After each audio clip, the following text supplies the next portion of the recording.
That's like the old thing about you got to speak and start it. Mike wasn't looking. Pastor got up, tapped on another cabinet, and he said, "There's something wrong with this mic." And they said, "And also with you."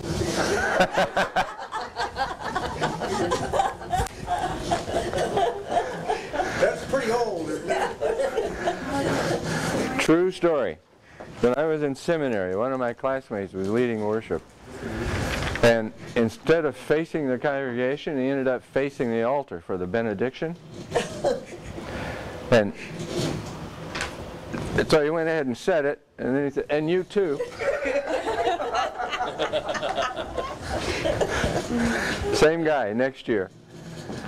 He was facing the congregation, forgot to have them rise. And of course Lutherans don't do anything without being told. So we're all sitting there trying to figure out how he's going to get out of this.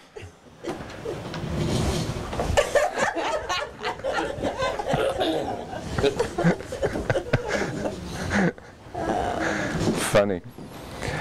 I'm going to be teaching a class on Lutheran confessions, predominantly the Augsburg Confession, delivered in the city of Augsburg at the Parliament, or Diet, called by the Holy Roman Emperor Charles V in the year, did I mention it already? 1530.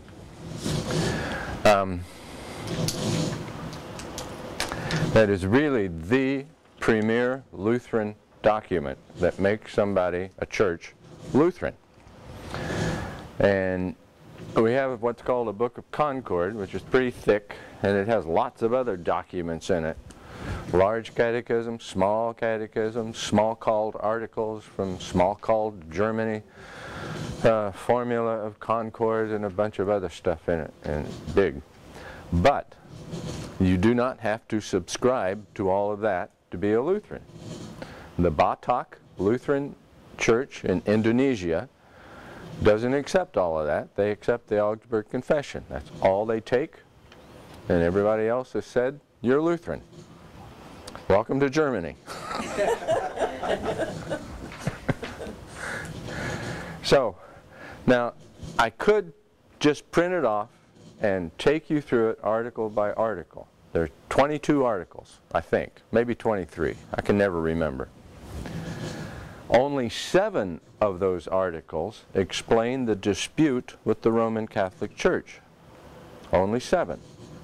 The rest of them say, "We haven't changed. We believe the same as you do, Roman Catholics." Many Lutherans, when they get into that, are surprised to find out there's such wide agreement. We're 500 years from 1517, when the 95 Theses were issued, and there's been a lot of water over the bridge, many major wars, and Lutherans and Catholics, at least since the 1960s, have finally started sitting down and talking to one another about the dispute. And we find out there was very little really worth disputing, as time passed anyway. I still believe the Reformation was necessary. I know some Lutheran scholars who nowadays say it wasn't. I also know some Catholic scholars who still think we're all heretics. Question. Is it true that they translated it into Greek and sent a copy to Constantinople? Yes. And the Eastern Church blew them off? Blew them off. But think how history would have been changed. They said, well, they didn't really blow them off. They wrote back and said, "It's interesting."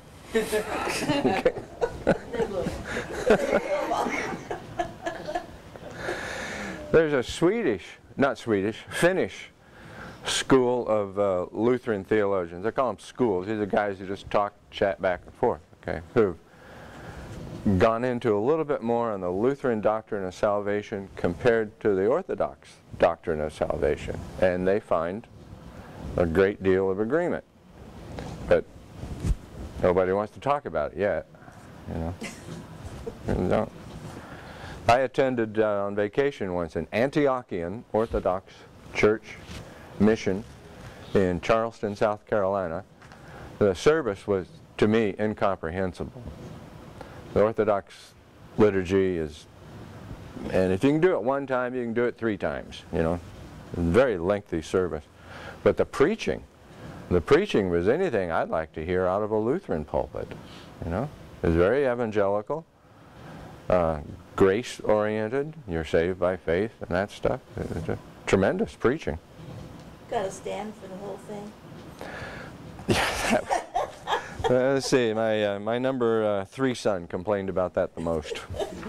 You stand during the service, in large part. Well, anyway, I could just take you article by article through the Augsburg Confession, but that's dull and it's boring.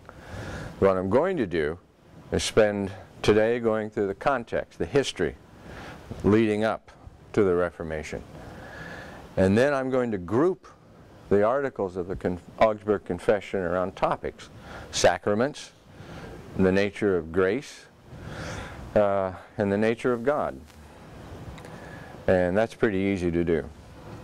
So rather than just taking you through point by point, I'll discuss it topically. Is that okay? It better be, because that's what I had planned.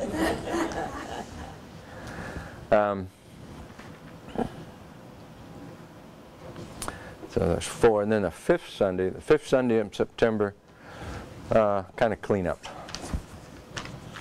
See where y'all are with stuff if you want to be there. Okay. Well, European history is a subject that most of us know virtually nothing about. And that's not surprising. My kids know nothing really of World War II. And that's true generationally. But I was born, even though it was after World War II, I was raised with people who had lived through it, fought in it. I had an uncle that did every major battle in the Pacific. They talked about it, lived it, relived it. So I grew up thinking, I grew up contemporary with World War II. But my kids did not. And that's why Americans are so ignorant? No? Unaware of world history. And they're not real keen on U.S. history, for that matter. And Canadian history might as well be on Mars. So, and then again you're talking about Europe, which is a whole different continent. So I don't know, I just hit some highlights, I thought. Europe was in a league, or a federation kind of, that was called the Holy Roman Empire. And this was to distinguish it from the Roman Empire, which had fallen within 150 years of Christianity becoming legal. Christianity was legalized year 312. Within 150 years, the last emperor of Rome was dead, and nobody bothered finding a replacement. So that's 3, 4 something, 5th century. 5th, 6th. So it wasn't until the 10th century. See, you're talking about a good chunk of time. Europe was chaos. Kingdoms, sort of kingdoms, contending ethnicities, fighting each other. No such thing as a nation, as we understand it. Not until Charlemagne, Charles the Great. Probably heard the name Charlemagne. Tremendous figure. Could not read or write, but insisted that monasteries teach it. He's one of the reasons Europe was able to keep the lights on during the Dark Ages. Charlemagne was invested as Holy Roman Emperor by the Pope, and I think the technical date in here is 962, something on that order. Holy Roman Empire lasted until the Napoleonic Wars, when it fell apart in 1806. At the time of the Reformation, early 16th century, 1500s,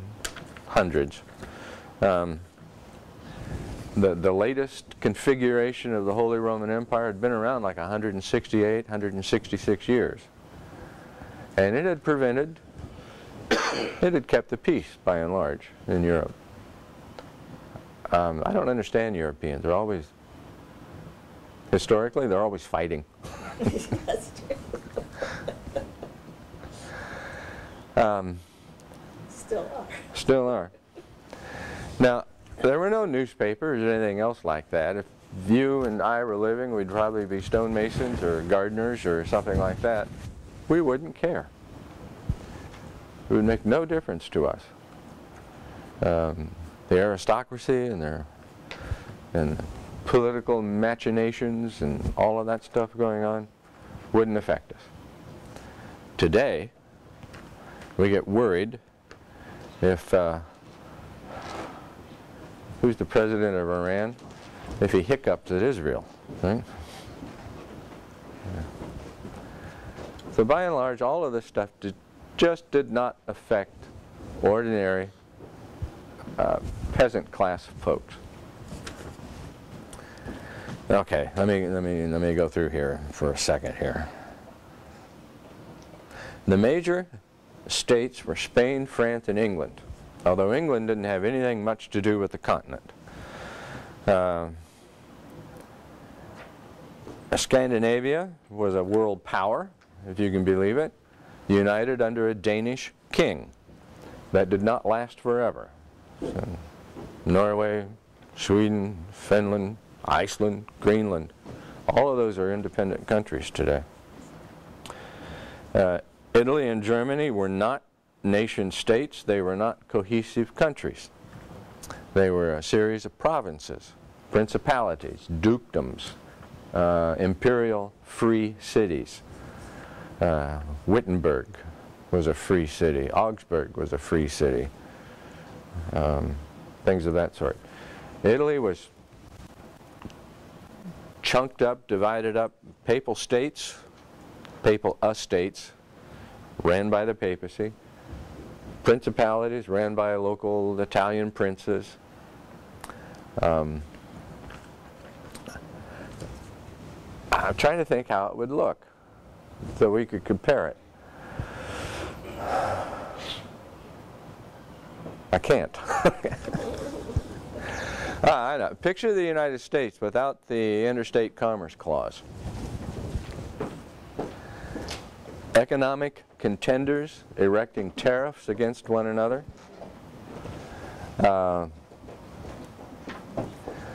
No settled Congress to settle border disputes and things of that sort. Does that sound like something you want to live in?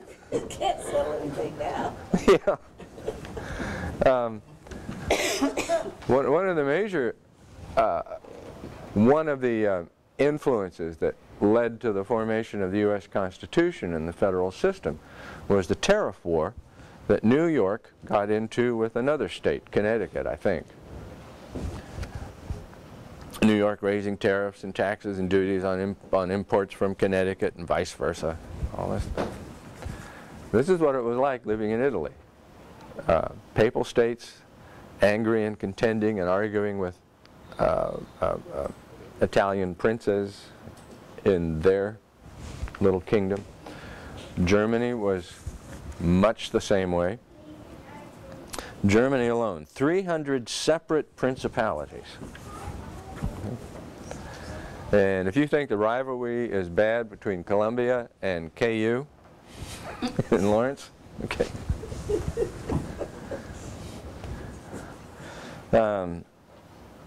And 50 separate imperial free cities. These were cities under imperial charter. They had their own mayors, their own city councils, their own set of laws and such. Like I said, in theory, all of this was under the Holy Roman Empire. And the Holy Roman Emperor was elected by what they called electors. This was settled by the papacy. The papacy wrote the Constitution, essentially, for the Holy Roman Empire and the election of the emperor. Let's see, there were 3 colleges of electors. Spiritual electors, I'm sorry, 2 colleges. Spiritual electors, archbishops, bishops, and the such, and secular electors.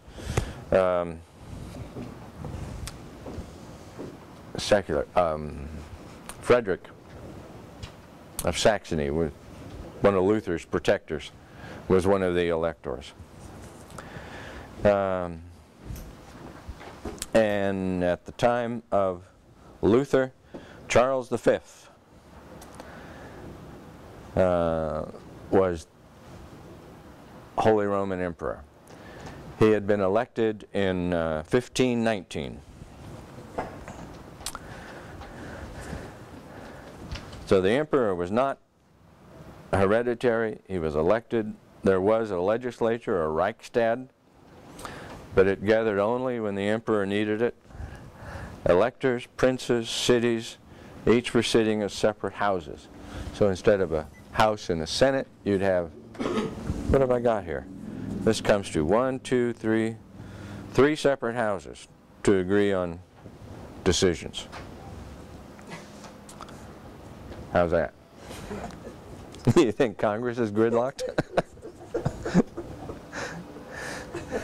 And then each prince, each governing body in the province or the city was charged with enforcing the empire's law.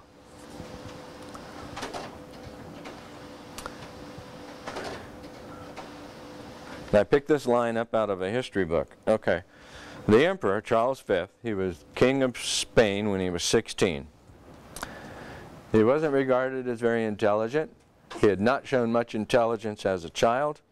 He had shown somewhat less intelligence as king of Spain. This is after his grandparents, Isabella and Ferdinand. Okay? That was quite a lot to live up to. He's never quite made it there.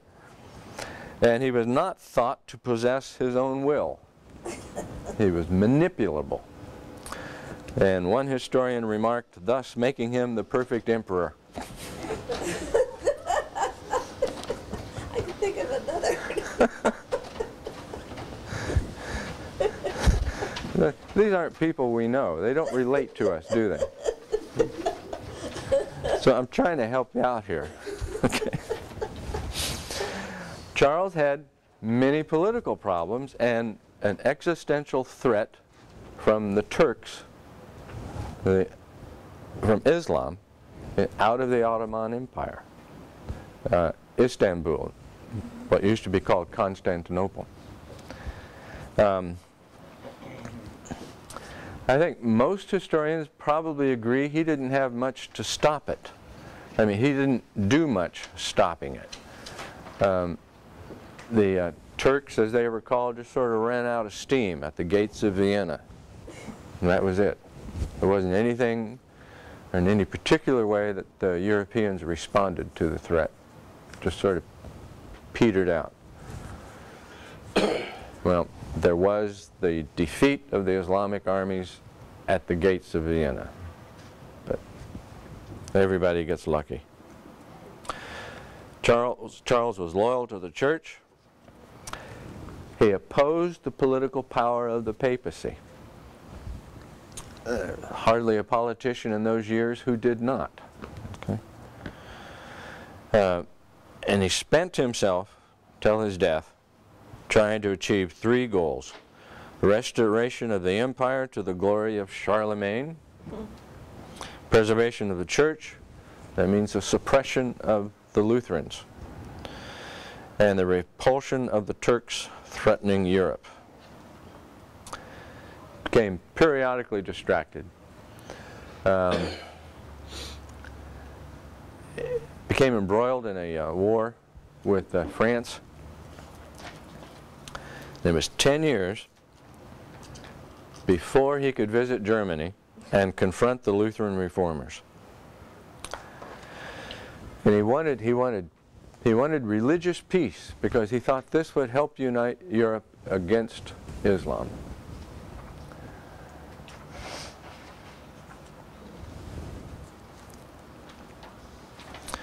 Now, Europe as a whole here. This is still spooky. This is this is 15th century, 16th century.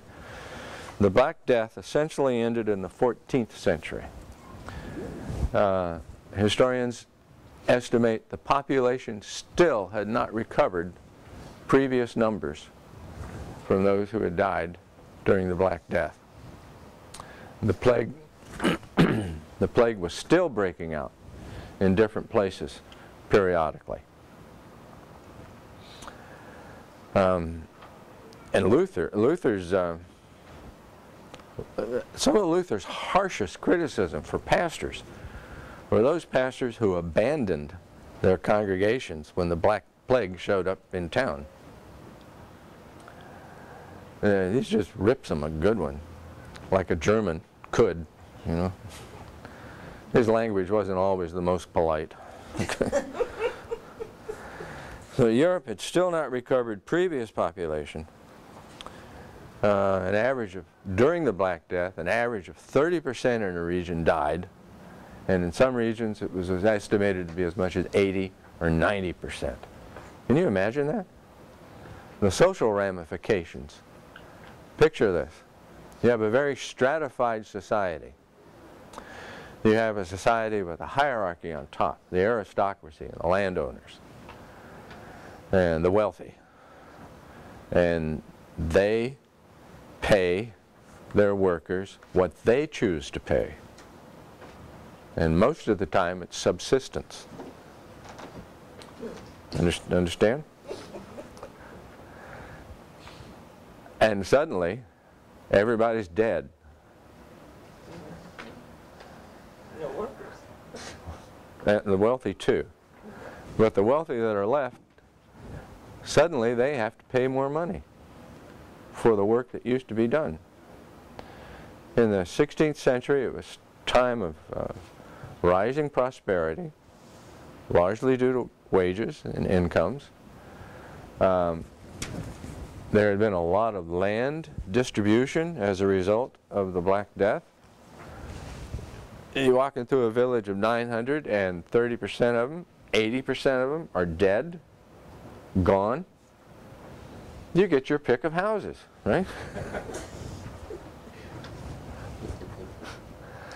So it was a great leveling and land redistribution and rising prosperity. This was the only way that a man like Luther's father, a miner, digger, could have afforded to send his son to Latin school.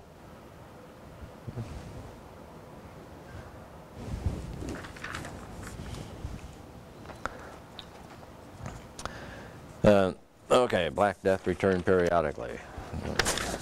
This haunted people, it really did, and the threat of periodic outbreak of any kind of illness, we don't know what that's like. You know? The hantavirus is deadly, but it's confined. We don't worry about it. It doesn't kill. It kills. Does it kill 30%? 30%? Hantavirus? Yeah. No. No. Less than that. Yeah. But I'm trying to think. 1798, Washington? No. Philadelphia. Outbreak of yellow fever. Killed 20% of the people living there. Born by mosquitoes. It was a different world. It was a different world just 70 years ago. It wasn't until the 1930s that the first drug to actually cure someone was invented. A sulfa drug that actually beat back a disease. Prior to then, you either got better or you died. Who's the crisis. Yeah. Yeah, everybody waited for the crisis. And they said, you either died or you got better. Died or got better. Influenza of 1918. Yeah. I had one of my parishioners in central Missouri. He was 98 when he passed away. But he remembers the influenza outbreak. And their family wasn't touched. But north, south, east, west neighbors, all gone from influenza. I said, I just read the other day it killed more than were killed in World War I. Yes. 22 million or more worldwide. I saw the bubonic plague. You still have, you know, maybe 6 to 12 cases. I was in Phoenix, and actually it was one of the nurse's sons who was working on a ranch in northern Phoenix, and come back to her house, and he was going to go to Naval Reserves. And he broke out with, well, the bubo they call, which was a swelling in the groin. And it was very interesting. I mean, the CDC was there. We were all like sworn to secrecy, you know, don't you dare, you know, they don't want to know that it's in a major hospital in Phoenix. And it was, Good Samaritan. you know, no, this was in the northern part of the city. But it was interesting because, you know, they actually do turn black from the lack of blood supply. He ended up losing fingers and toes, and he was really healthy young man. But, you know, he eventually, his skin all did turn black, and that all had to peel off and everything. And he survived, you know. He was healthy and, you know, healthy and young, and had that to his advantage. You're in Germany, growing up in this era, which is really kind of superstitious. You're still haunted, shadowed by the scars and trauma of the Great Plague. I can't imagine living like that. You know? My mother's family has a genealogy going back, way back, like the 1400s. And so-and-so died of their pest. The pest, yes. Pest. The world of the church in this period was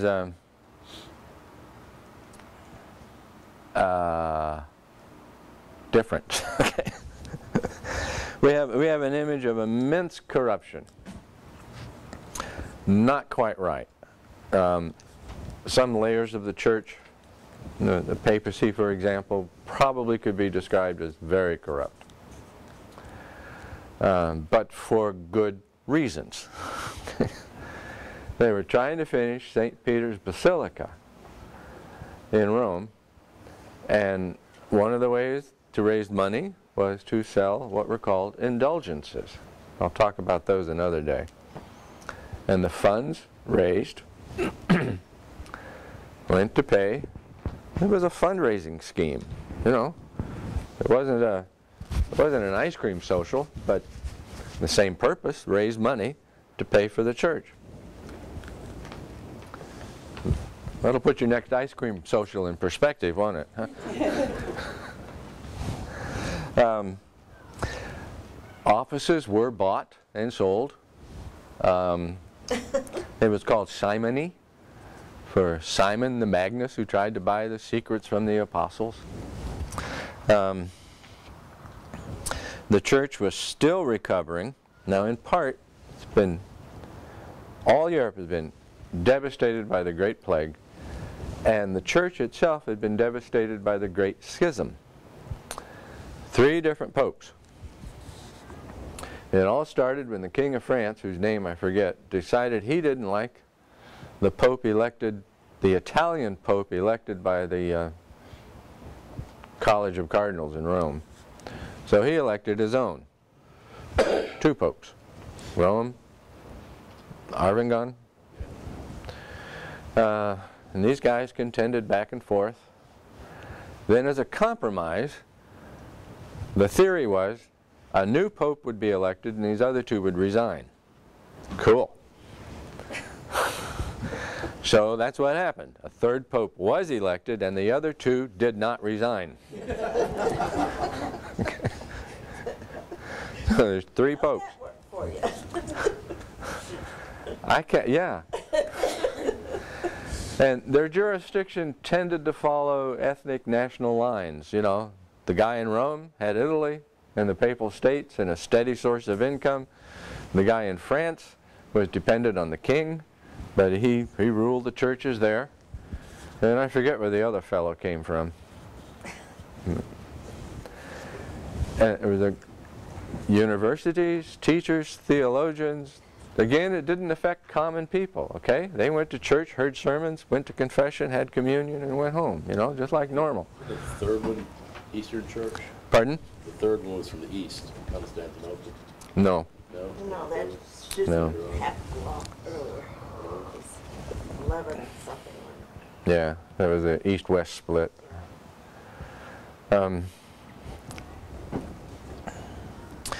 Anyway, so they're just getting over this. It hasn't been a century since they settled the schism, and then Luther tosses his 95 Theses in the face of the Pope. Much popular superstition, but maybe no more than today. Okay. Luther drops out of law school following a thunderstorm that nearly kills him in a lightning strike, and he vows, his face in the mud, if St. Anne will save his life, he will become a monk. And the world lost a lawyer. Ready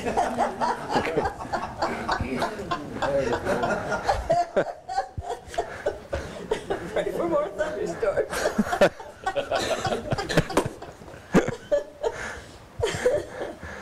He kept his vow, but it was made in a moment of what?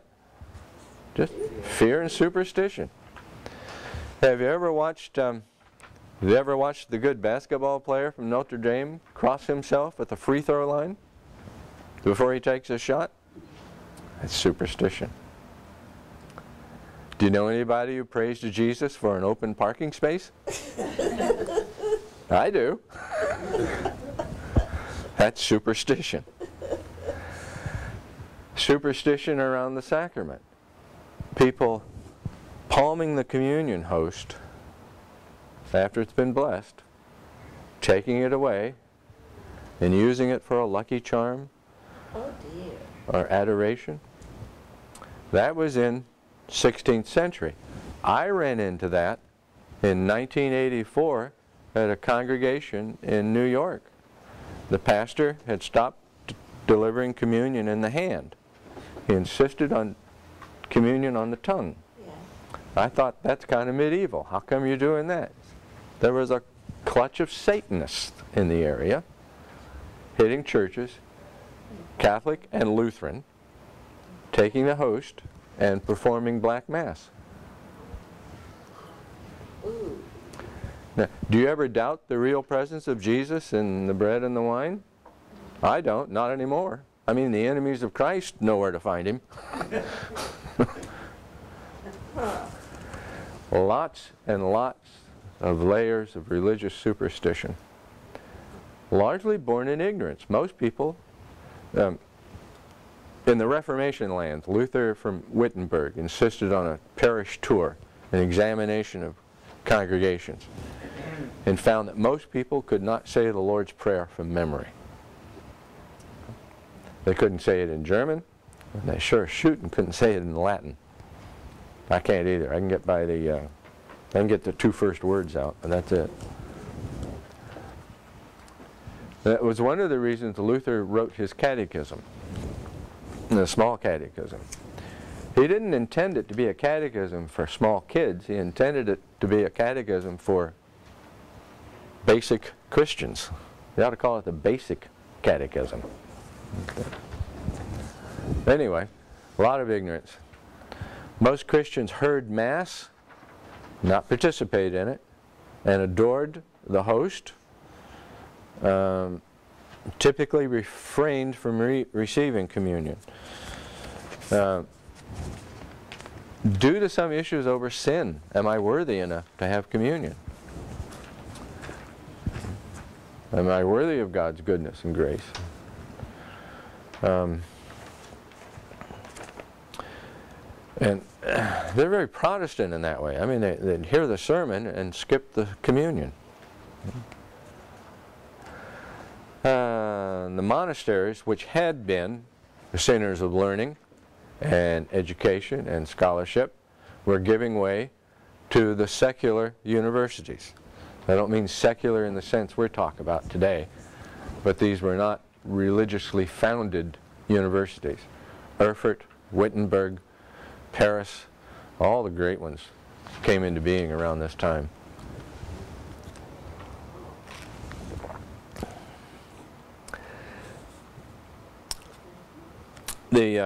Luther was somewhat unusual. He held a professorship of theology in a university as a monk. That was weird. It was weird then, and it would be weird today. The Reformation came on the cusp of Augustinian thought and theology being reopened for exploration. If I said St. Augustine, would you know the name? That's Luther's favorite theologian.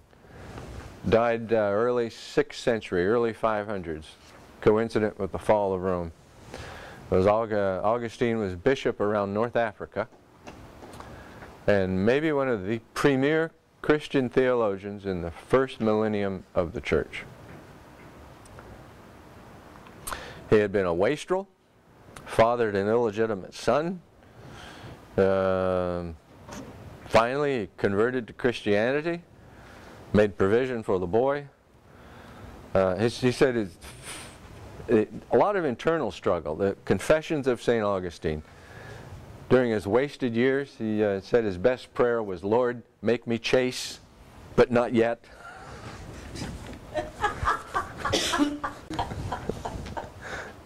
I like the guy, you know.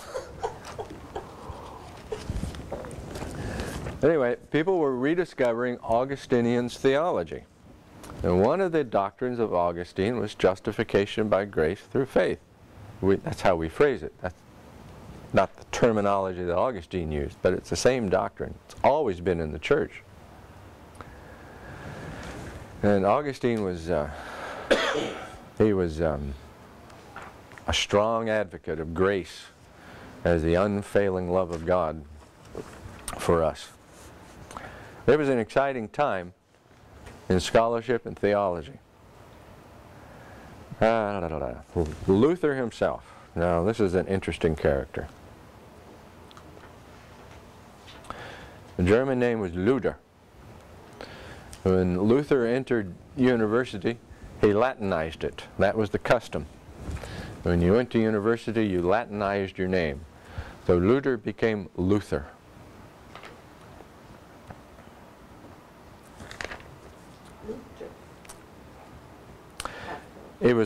They're not sure. He was one of at least 9 children born to Hans. We don't know his mother's name. All of his siblings are lost to history except Luther. Nobody can produce a definitive biography of Luther's life because so little is known about how he was raised in his childhood, his interactions with his siblings. And all of it that we do know is based on his memories as a grown man. Just in conversation that other people decided to jot down. Interesting little book. It's called Table Talk. It's found, it's the last volume of 58 volumes or something of Luther's works. And these are all diary entries from other people who had had dinner or a conversation or something like that with Luther and jotted these notes. Some of them are rather funny. Let's see. Monks should not drink wine. They should drink beer. Wine is no fit drink for anybody, and particularly no child under the age of 9 should be given wine. Couldn't trust the water, had to drink something.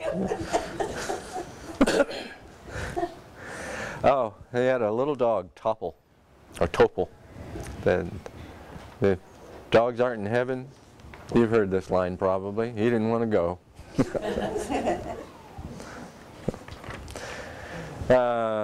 Hans, his father, becomes a miner, an independent miner, contractor, foundry owner, sent Luther to school.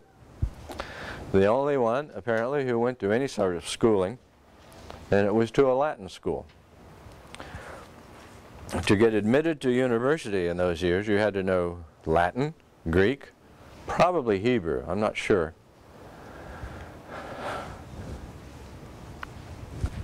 If we had that requirement today, nobody would be going to school. Okay?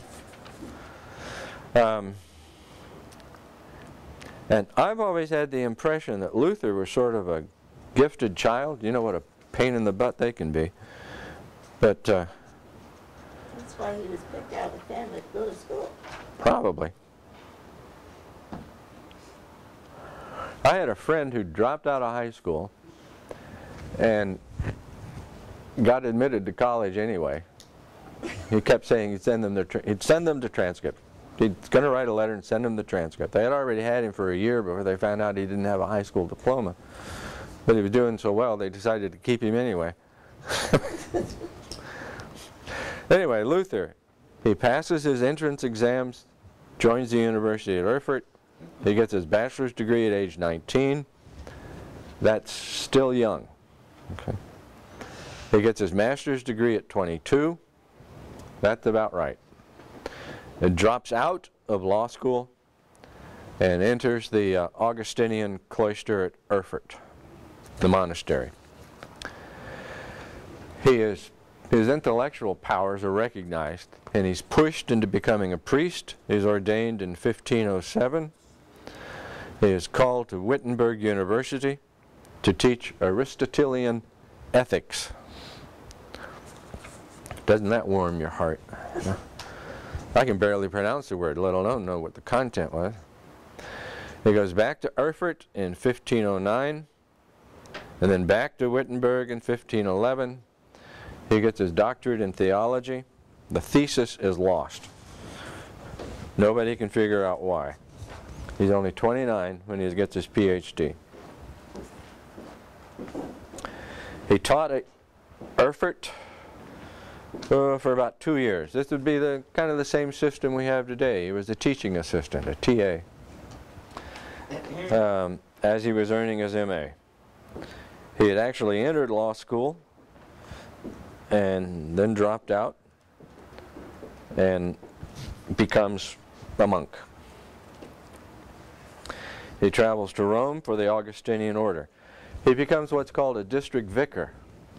And monasteries had their own terms. This would be like an adjutant bishop, okay, in a diocese. He's later placed as sub-prior or assistant prior or deputy prior, supervising other vicars, the job he had as vicar. And he's placed in charge of teaching younger monks, while still sub-prior and district vicar and teaching theology full-time. And he has a regular preaching schedule in the Wittenberg City Church. This is one busy dude. Okay. Now, his writing, this is the other thing. This is just astonishing to me. Between 5 years, 1512, 1518, major commentaries on Genesis, Psalms, Romans, Galatians, Hebrews, and again back to Psalms. And then between 1521 and May and March, not a year, a 10-month period, Luther translates the entire New Testament from Greek to German. And then I think he went after the Old Testament. We can't use Luther's translation. The German that he produced does not translate well into English. But folks who read German tell me it's simply lyrical, smooth, effortless translation. And, yeah, yes, they do. Everybody knows how Shakespeare influenced English. Yes? Language, vocabulary. Luther's German Bible did the same for Germany. It gave the Germans, really for the first time, a unified body of literature that everybody could read. And it shaped German language development ever since.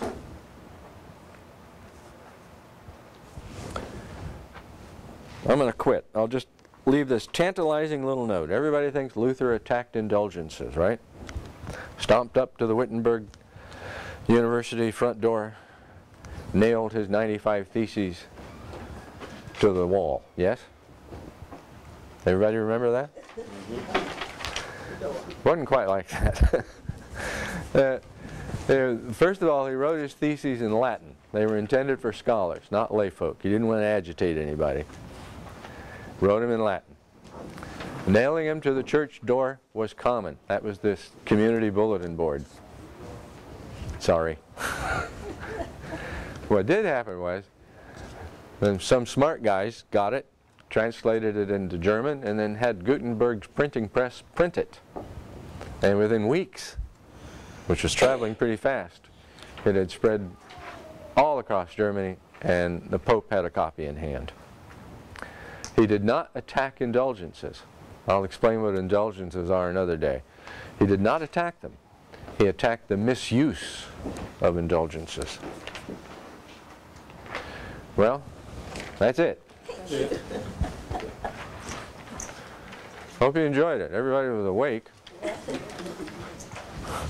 Especially all sitting so close. We'd know if you fell asleep.